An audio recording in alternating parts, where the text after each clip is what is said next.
नमस्कार, आदाब, सत श्री अकाल, जय भीम, जोहार। मेरा नाम है नवीन कुमार। उत्तर प्रदेश में महिला सुरक्षा की हालत कैसी है, इसका अंदाजा आपको पंचायत चुनाव के दौरान सामने आई उस तस्वीर से लग गया होगा जिसमें बीजेपी के कार्यकर्ता समाजवादी पार्टी की प्रत्याशी की प्रस्तावक की दिन दहाड़े साड़ी खींच लेते हैं। बाद में प्रत्याशी के साथ भी बदसलूकी की गई। लेकिन यह तो कुछ भी नहीं। हाथरस कांड याद होगा आपको। गांव के ठाकुर ने एक दलित लड़की के साथ बलात्कार किया और फिर उस पर टूट पड़ा। ऐसी बेरहमी कि रूह कांप उठे। लड़की की जान चली गई। योगी आदित्यनाथ की हिंदुत्ववादी सरकार ने उस लड़की को सम्मानजनक अंतिम संस्कार के शाश्वत अधिकार तक से बेदखल कर दिया था। उसे रात के अंधेरे में पेट्रोल छिड़ककर जला दिया गया था। आपको लग रहा होगा कि मैं आज उस घटना की बात क्यों कर रहा हूं। इसकी बहुत बड़ी वजह है और वो वजह है भाजपा सरकार में महिला सुरक्षा, सामाजिक न्याय और दलित सुरक्षा के दावों की पोल पट्टी का और ज्यादा खुल जाना। आपको पता ही होगा कि कांग्रेस ने लड़की हूं लड़ सकती हूं के नारे पर अमल करते हुए यूपी में 40% सीटों पर महिलाओं को चुनाव के मैदान में उतारने का फैसला किया है। उसने 125 उम्मीदवारों की जो पहली सूची जारी की है उसमें यह नजर आता भी है। इसी के तहत उसने योगी सरकार में यातना की शिकार हुई कई महिलाओं को विधानसभा का टिकट दिया है। दरअसल लड़की हूं लड़ सकती हूं नारा कांग्रेस की लंबी चुनावी रणनीति का हिस्सा है। उन्नाव और हाथरस रेप पीड़ित के परिवार के किसी महिला को टिकट देकर कांग्रेस यूपी की योगी सरकार के खिलाफ चुनाव के मैदान में भाजपा पर हमला बोलना चाहती थी। कांग्रेस ने उन्नाव रेप पीड़ित की मां आशा सिंह को उतार भी दिया। समाजवादी पार्टी उन्हें समर्थन दे चुकी है कि हम उनके खिलाफ अपना उम्मीदवार नहीं उतारेंगे, हम महिला सुरक्षा के मुद्दे पर साथ हैं। लेकिन हाथरस रेप पीड़िता के परिवार ने हाथ खड़े कर दिए हैं। योगी राज में जातिवादी गुंडों की दहशत ऐसी है कि किसी भी सूरत में उस दलित परिवार को चुनाव लड़ने की हिम्मत नहीं हो रही।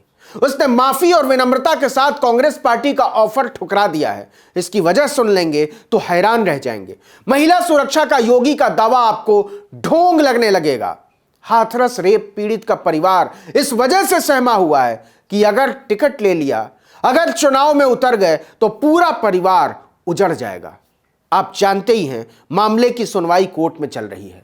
परिवार को डर है कि इससे केस को कमजोर करने की कोशिश की जाएगी, लेकिन इससे भी बड़ा डर उन्हें अपनी सुरक्षा का है। कांग्रेस हाथरस रेप पीड़िता की भाभी या मां को टिकट देने की बात कर रही है, लेकिन रेप पीड़िता के भाई संदीप ने कहा कि राजनीति में आए तो ये लोग इंसाफ का रास्ता और भी ज्यादा मुश्किल कर देंगे। उन्होंने कहा कि उन्नाव रेप पीड़िता की मां आशा सिंह और हम में बहुत बड़ा अंतर है। उनकी बेटी का बलात्कारी भाजपा का विधायक कुलदीप सिंह सेंगर जेल में है। वो आजीवन कारावास की सजा काट रहा है। वो अब चुनाव नहीं लड़ सकता, लेकिन हम अभी केस लड़ ही रहे हैं।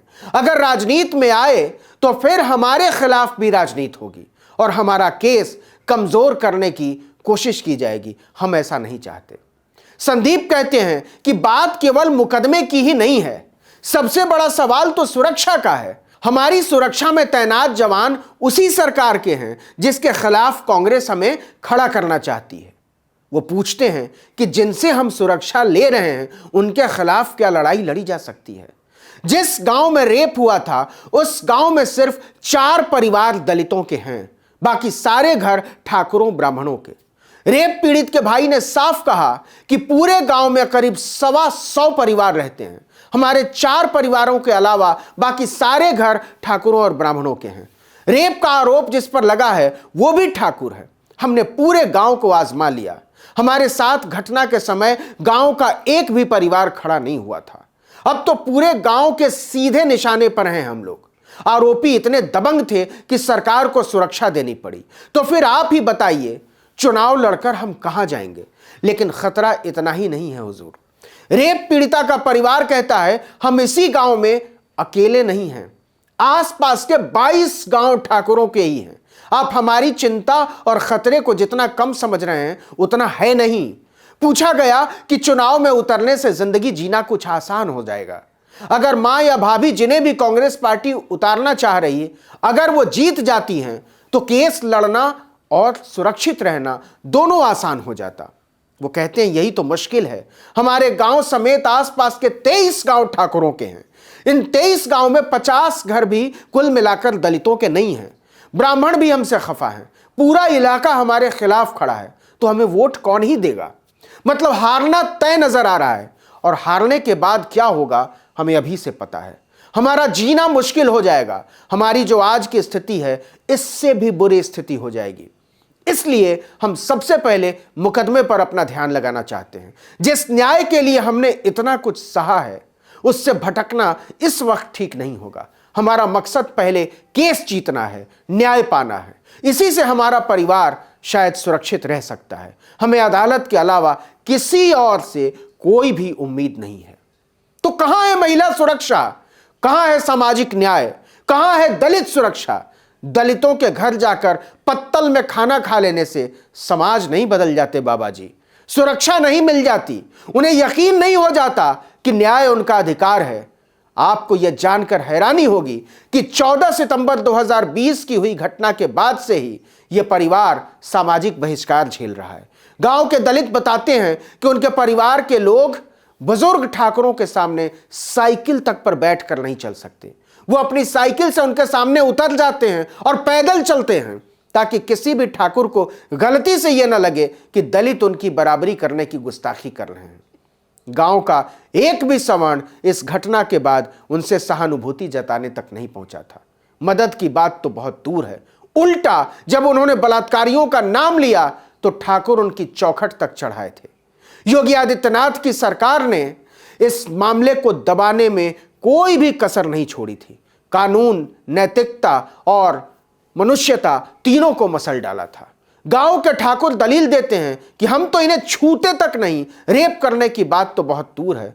तो किस लोकतंत्र की बात करते हैं आप, किस बराबरी की बात करते हैं? कैसा चुनाव, कैसी सामाजिक सुरक्षा और कैसी नैतिकता? जातिवाद के इस बजबजाते हुए कुएं में जहां एक दलित न न्याय मांग सकता है और न चुनाव लड़ सकता है, वहां उम्मीद और विश्वास की बात करना सबसे बड़ा जुल्म है। इस वीडियो में इतना ही, लेकिन अगर आपने आर्टिकल 19 इंडिया को अब तक सब्सक्राइब नहीं किया है तो फौरन कर लीजिए, बेल आइकॉन दबाइए, घंटी जैसी आकृति, लाइक कीजिए और कमेंट करके बताइए हमारा वीडियो आपको कैसा लगा। अगर YouTube पर देख रहे हैं तो हमारे चैनल को सब्सक्राइब कर लीजिए, और अगर Facebook पर देख रहे हैं तो हमारे पेज को लाइक कर लीजिए। नमस्कार।